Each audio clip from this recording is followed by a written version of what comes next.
Good morning students. உங்களுக்கு first exam வந்து cost accounting. Just ஒரு கிளான்ஸ் அப்படியே உங்களுக்கு சொல்லிட்டு வர்றேன். உங்களுக்கு ரொம்ப ஹெல்ப்ஃபுல்லாக இருக்கும். ஏற்கனவே கிளாஸில் வந்து உங்களுக்கு நிறைய நோட்ஸ் வந்து டிக்டேட் பண்ணியிருக்கேன். அந்த நோட்ஸை நீங்கள் பார்த்தாலே போதும், கண்டிப்பாக 75 அவுட் ஆஃப் 75 வந்து எடுக்கலாம். ஓகேங்களா? திரும்ப நான் அந்த ஃபார்முலாஸ் மட்டும் உங்களுக்கு நான் ரிமைண்ட் பண்ணுறேன், கொஞ்சம் கவனிச்சுக்கோங்கப்பா. இப்போ நம்ம ஃபஸ்ட்டு வந்து காஸ்ட் ஷீட் வந்து போட போகிறோம், அப்படி தானே? காஸ்ட் ஷீட்டு இல்லாத கொஷின் பேப்பரே இருக்கவே இருக்காது. கண்டிப்பாக 15 மார்க் இருக்கும்ப்பா. ஃபஸ்ட்டு வந்து என்னென்னு கேட்டிங்கன்னா, ஓப்பனிங் அண்ட் க்ளோசிங் ஸ்டாக் இல்லாமல் காஸ்ட் ஷீட்டு நம்ம எப்படி போடுறது அப்படின்னு சொல்லி பார்த்திங்கன்னா, direct materials, direct labour, direct expenses மூணையும் ஆட் பண்ணால் ப்ரைம் காஸ்ட்.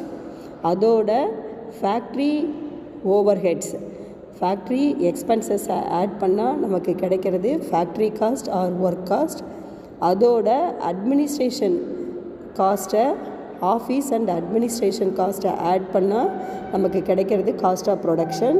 காஸ்ட் ஆஃப் ப்ரொடக்ஷனோட செல்லிங் அண்ட் டிஸ்ட்ரிபியூஷன் ஓவர் ஹெட்டை ஆட் பண்ணால் நமக்கு கிடைக்கிறது total cost or cost of sales. அதோட ப்ராஃபிட்டை ஆட் பண்ணணும். ஆட் பண்ணால் நமக்கு கிடைக்கக்கூடிய அமௌண்ட்டு சேல்ஸு. இது மாதிரி நமக்கு 5 மார்க்கில் வந்து கேட்பாங்க. புரியுதாப்பா? இப்போ ஒரு சில கணக்கில் என்னென்னா, ப்ராஃபிட்டு பர்சன்டேஜில் கொடுத்துருப்பாங்க, ஆன் காஸ்ட்டா ஆன் சேல்ஸா அப்படின்னு சொல்லி கொடுத்துருப்பாங்க. ஒரு சில கணக்கில் சேல்ஸ் கொடுத்துருப்பாங்க, ப்ராஃபிட் கண்டுபிடிக்கணும். அப்போ சேல்ஸுக்கும் காஸ்ட் ஆஃப் சேல்ஸுக்கும் உள்ள டிஃப்ரென்ஸ் தான் ப்ராஃபிட் அப்படின்னு சொல்லி நம்ம போடணும். சரிங்களா? இப்போ அடுத்த ஸ்பெசிமெண்ட் பார்த்திங்கன்னா, ஓப்பனிங் ஸ்டாக்கு க்ளோசிங் ஸ்டாக்கு கொடுத்து கேட்டிருந்தா என்ன மாதிரி நம்ம ஃபாலோ பண்ணுறது. நீங்கள் இந்த ஸ்பெசிமெண்ட் ஃபார்மெட்டை வந்து நீங்கள் மைண்டில் நல்லா வச்சுக்கிட்டிங்கனாலே உங்களுக்கு எல்லாமே டைரக்ட் கொஸ்டினாக தான் இருக்கும். இந்த ஃபார்மெட்டு தெரிஞ்சாலே நீங்கள் என்ன பண்ணலாம், அப்படியே எடுத்து அமௌண்ட்டை போட்டு ஃபில் பண்ணிடலாம். புரியுதுங்களா? இப்போ பார்த்திங்கன்னா, ரா மெட்டீரியலில் opening stock closing stock, work in ப்ராக்ரஸில் ஓப்பனிங் ஸ்டாக் க்ளோசிங் ஸ்டாக், அதே போல் ஃபினிஷ்டு ப்ராடக்ட்ஸில் ஓப்பனிங் ஸ்டாக் க்ளோசிங் ஸ்டாக். இது எங்கெங்கே போடணும் அப்படின்றது நமக்கு தெரியணும். புரியுதுங்களா? இப்போ ஃபஸ்ட்டு வந்து இந்த ஓப்பனிங் ஸ்டாக் க்ளோசிங் ஸ்டாக் கொடுத்துக்கும்போது ரா மெட்டீரியல் கன்சியூம்டு அப்படின்றத நம்ம கண்டுபிடிக்கணும். ரா மெட்டீரியல் கன்சியூம்டு அப்படிங்கிறது எங்கே கண்டுபிடிப்பீங்கன்னா, ப்ரைம் காஸ்ட்டு கண்டுபிடிக்கிறதுக்கு முன்னாடி ஃபைண்ட் அவுட் பண்ணுறதுக்கு பேர் தான் ரா மெட்டீரியல் கன்சியூம்டு. அது எப்படி கண்டுபிடிக்கணும் அப்படின்னா, opening stock of raw materials plus purchase of raw material plus carriage on purchase plus purchasing expenses minus closing stock of raw material. இதுக்குள்ள வரக்கூடிய ஆன்சருக்கு பேர் தான் ரா மெட்டீரியல் கன்சியூம்டு. புரியுதாப்பா? இதுக்கு பேர் என்ன? Raw material consumed. ஒரு சில கணக்கில் ரா மெட்டீரியல் கன்சியூம்டுன்னு டைரெக்டாகவே கொடுத்துருவாங்க. சரியா?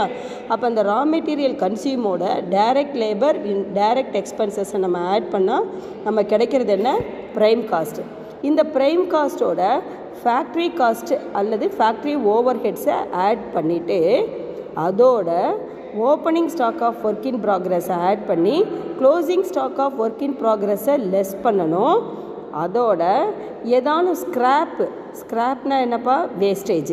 அந்த வேஸ்டேஜை விற்றுருந்தோம் அப்படின்னா அந்த வேஸ்டேஜை இங்கே மைனஸ் பண்ணி காட்டினா நமக்கு கிடைக்கக்கூடியது என்னப்பா? வரக்கூடிய ஆன்சரை ப்ரைம் காஸ்ட்டோட ஆட் பண்ணால் அந்த காஸ்ட்டுக்கு பேர் ஃபேக்ட்ரி காஸ்ட் இல்லைன்னா ஒர்க் காஸ்ட் அப்படின்னு பேர்.